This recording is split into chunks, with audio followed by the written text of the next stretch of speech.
तर पुण्याच्या शास्त्रज्ञांनी गॅस टंचाईवर एक मोठा उपाय शोधून काढला। त्यांनी DME म्हणजेच डायमिथिल इथर नावाचं एक नवीन स्वदेशी इंधन तयार केलं।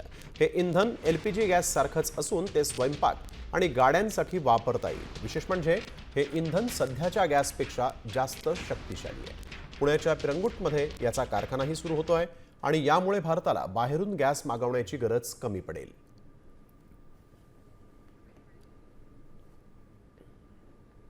अशा प्रकारे हा गॅस जो आहे तो डायमिथिल इथरचा जो आहे तो बनवण्यात आलाय। ज्या ठिकाणी तो भरण्यात आलाय आणि तिथून या आपल्या जी शेगडी आहे ते शेगडीवरती ठेवल्यानंतर जे नॉर्मल LPG जसा चालतो तसाच हा गॅसही आहे तो वापरता जो आहे तो येणार आहे। एकूणच आपण पाहतो की गेले वर्षभर सगळं या NCL मधले सगळे शास्त्रज्ञ जे आहेत ते बनवत होते आणि त्याचा यशस्वी प्लांट जो आहे तो खरं तर या ठिकाणी झालेला आपल्याला पाहायला मिळतंय। एकूणच आपण पाहिलं तर हा सगळा प्रोजेक्ट पुढे जर सरकारने हो म्हटलं तर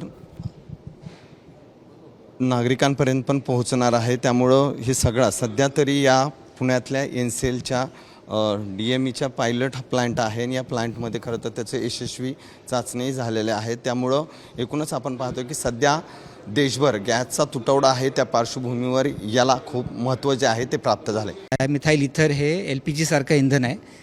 त्याचे ज्या प्रॉपर्टीज आहेत त्या LPG सारख्या आहेत। आता LPG म्हणजे तुम्ही सिलेंडर जो आपण नेहमीचा भरतो स्वयंपाकघरातला, त्याच्यामध्ये 7 बारला LPG भरला की तो लिक्विफाय होतो, म्हणून त्याला L म्हणतात। L म्हणजे liquefied petroleum gas.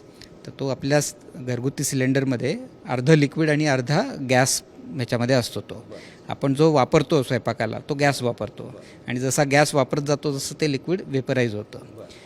Dimethyl इथरच्या properties तशाच आहेत, म्हणजे अगदी LPG सारख्याच आहेत। म्हणजे खरं तर LPGला पूर्णपणे आपल्याला रिप्लेस करता येऊ शकतं। हां, पण आत्ता सध्या परिस्थितीमध्ये जो सगळ्यात सोपा मार्ग आहे तो एक 8% मिक्स करणे LPG बरोबर, किंवा 20% आपण मिक्स करू शकतो। तर आपण बघतोय देशातच तयार होणाऱ्या LPGला पर्याय असणारं DME डायमिथिल इथर। पुण्याच्या NCLनं 2004 पासूनच्या संशोधनानंतर विकसित केलंय DME इंधन। DME इंधन स्वतंत्रपणे LPG मध्ये मिसळून स्वयंपाक आणि वाहनांसाठी वापरता येणार।